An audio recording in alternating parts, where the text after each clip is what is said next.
Hello and good morning. Today, the word talks about why did God create you? So, I hope everybody is doing well. I just want to come to you with some empowerment, some inspiration, and some insight. Why did God create you? What we have seen and ourselves heard, we are also telling you so that you too may realize and enjoy fellowship as partners and partakers with us. In this fellowship that we have, which is a distinguishing mark of Christians, is with the Father and with his Son Jesus Christ, the Messiah. 1 John 1:3. Man is something really special. He is made in the image of God. He is made to have fellowship with God. Some people get the idea that God made man so he'd have someone to dominate. But God is not a dominator. God is love, and love needs to have someone to give to. That's why God made man. He made him so he could give him his love. God could have given his love to the angels, and he did that. But giving to angels didn't provide total fulfillment. Why? Because angels aren't made in his image. You're the same way. Let's say, for example, you have a puppy as a pet. You can fellowship with that little pet just so much. But then there comes a time when you need someone to talk to. There comes a time when you need to have communication on your own level. The reason you're like that is because you're created in the image of God. That's how he is. He has a desire to fellowship with someone like himself.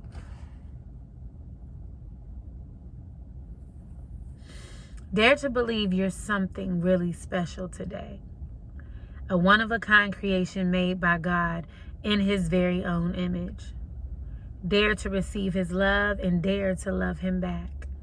And the scripture is Genesis 1:26 through 31. Let me pull that up. Y'all remember what it was? Genesis 1:26 through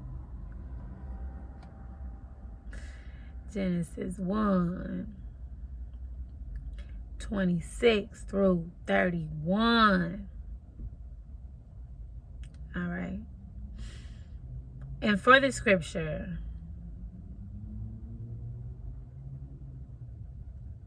God spoke, "Let us make human beings in our image. Make them reflecting our nature so they can be responsible for the fish in the sea, the birds in the air, the cattle, and yes, earth itself, and every animal that moves on the face of the earth." God created human beings like he created. God created human beings. He created them God-like. We are God-like. That's nice. You know, I don't know about y'all, but sometimes I don't feel so God-like. Or sometimes we don't see ourselves as God-like. Sometimes we just out here trying to figure it out and we like, but we're God-like. I think that's a powerful revelation and a powerful thought to tap into. We are God-like. So God created human beings. He created them God-like, reflecting God's nature. He created them male and female. God blessed them, prosper, reproduce, fill the earth, take charge. Be responsible for the fish in the sea, the birds in the air, for every living thing that moves on the face of the earth. Then God said, "I've given you every sort of seed-bearing plant on earth and every kind of fruit-bearing tree, giving them to you for food. To all animals and all birds, everything that moves and breathes. I give whatever grows out of the ground for food. I give whatever grows out of the ground for food. And there it was. God looked over everything he made. It was so good, so very good. It was evening. It was morning. Day 6.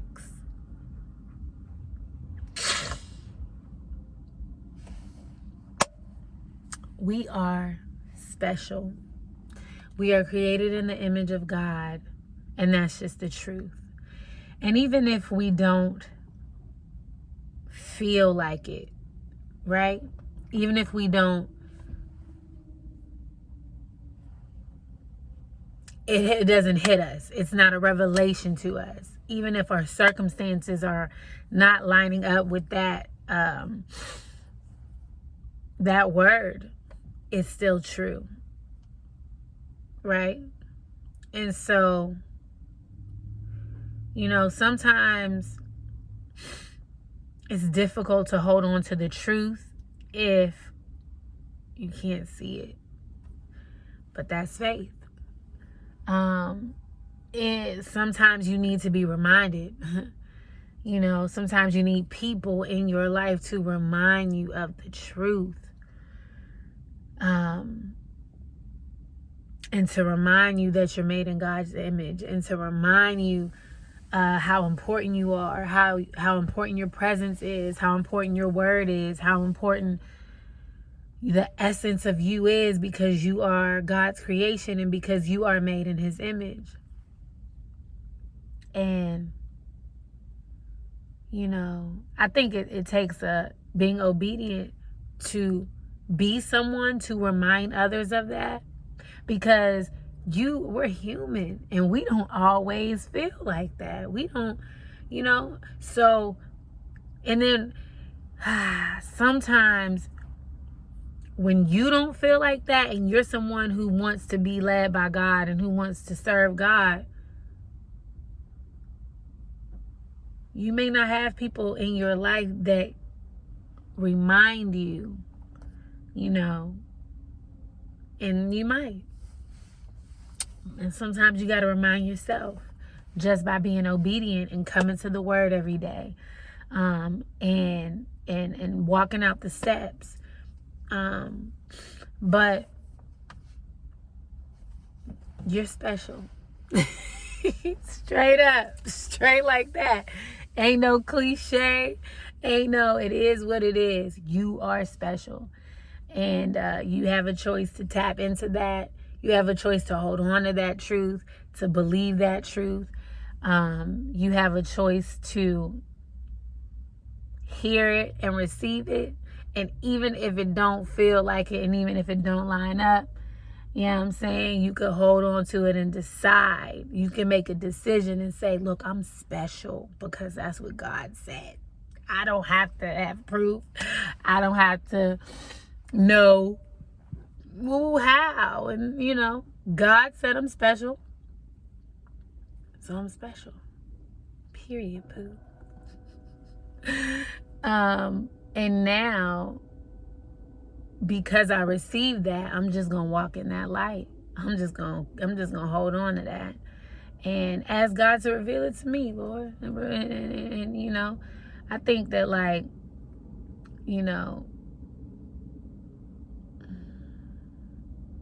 I think that being able to walk in purpose reminds you of your special, reminds you of you. There's something that you are being used for. There's something that you're needed for.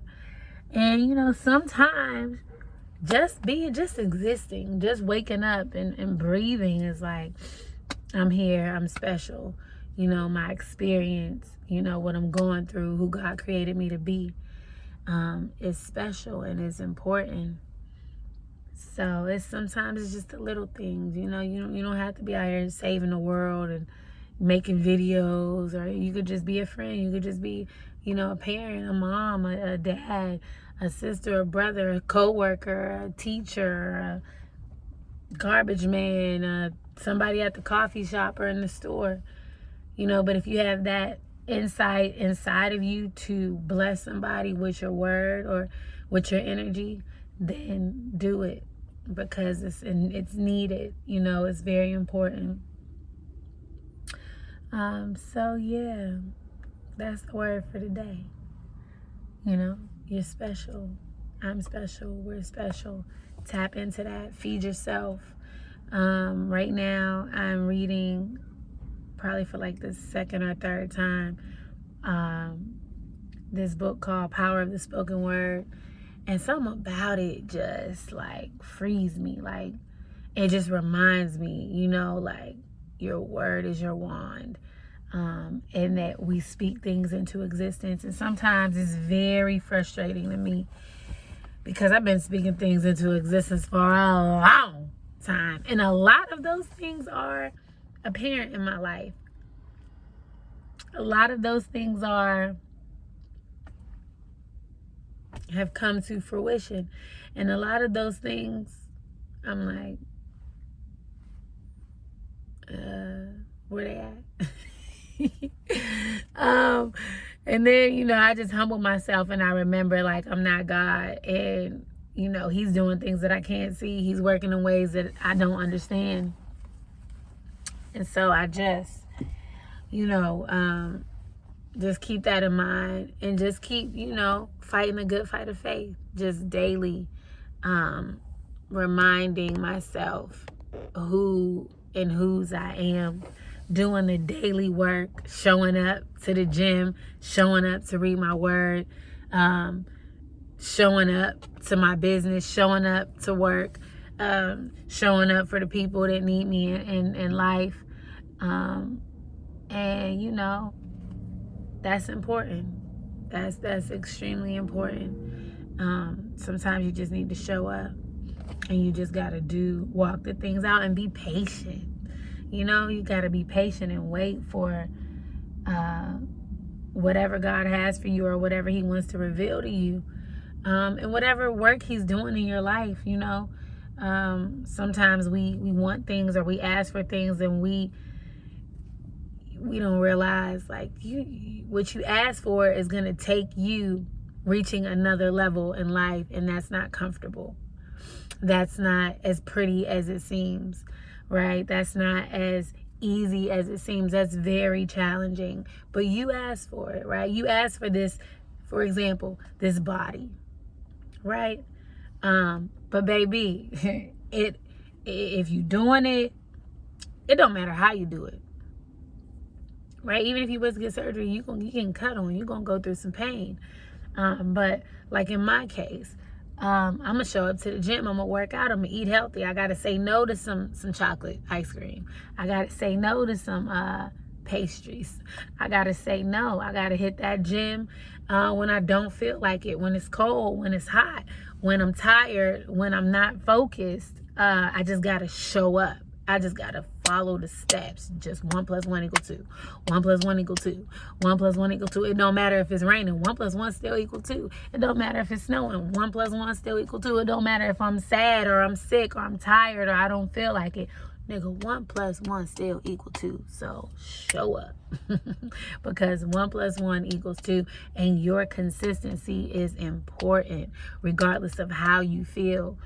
And we ask for things, and we want things, and the process that it takes to prepare us for those things, or to get us to those things, can be, and are oftentimes, hard and difficult and lonely and overwhelming and challenging.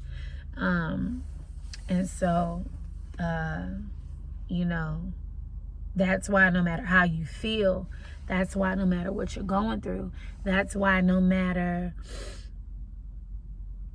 what you can see manifesting or happening, right? You just got to keep showing up.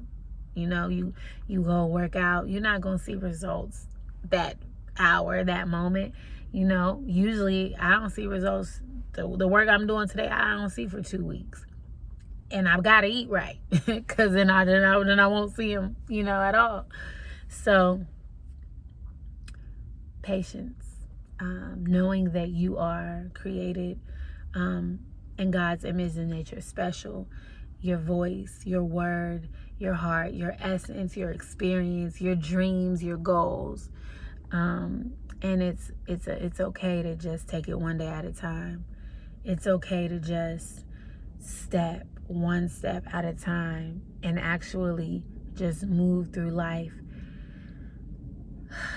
calm and trusting God and his ways and his plans for you. And it doesn't happen overnight. It's not going to come right away. It's a process. So if you can just keep a good attitude through the process, and even when things are not looking exactly how you want them to look, you're going to win. You're going to win. So just remember who you are. You are chosen. You are beautiful. You are worthy. You are God's child. And just show up and do what you're supposed to do. Show up, read that word. Show up and, walk in love. Show up and listen. Sometimes you just need to be present, right, in somebody's life. Show up and speak. Show up and listen. Show up and act. And be patient. So that's the word for today. I love you guys. Blessings, blessings, blessings, blessings, blessings. If you want a good book, it's an audio book. I love to do audiobooks because I'm a busy girl and I be on the move. And yeah, I enjoy audiobooks. So I have an audiobook and I'm trying to pull it up so I can tell you exactly what it is. There's several versions of it. Yo, my phone is acting up right now. Florence Scovel or something like that. Are you kidding me? This app what? Yo, my phone is tripping. Google The Power of the Spoken Word. It's by Florence Scovel something. And it's on YouTube, and there's different versions. Like the one I'm reading now is read by a man. The first one that I read was read by a woman. But it's really good, and it talks about your word and what you're saying and what you're speaking over yourself, and it's very, very powerful. But it kind of reminds you of your power, how much power you have, and to use it wisely. So, love you guys. I'll see you later. Be blessed. And remember, when you walk into a room, you bring your presence, and your presence is important. Bye.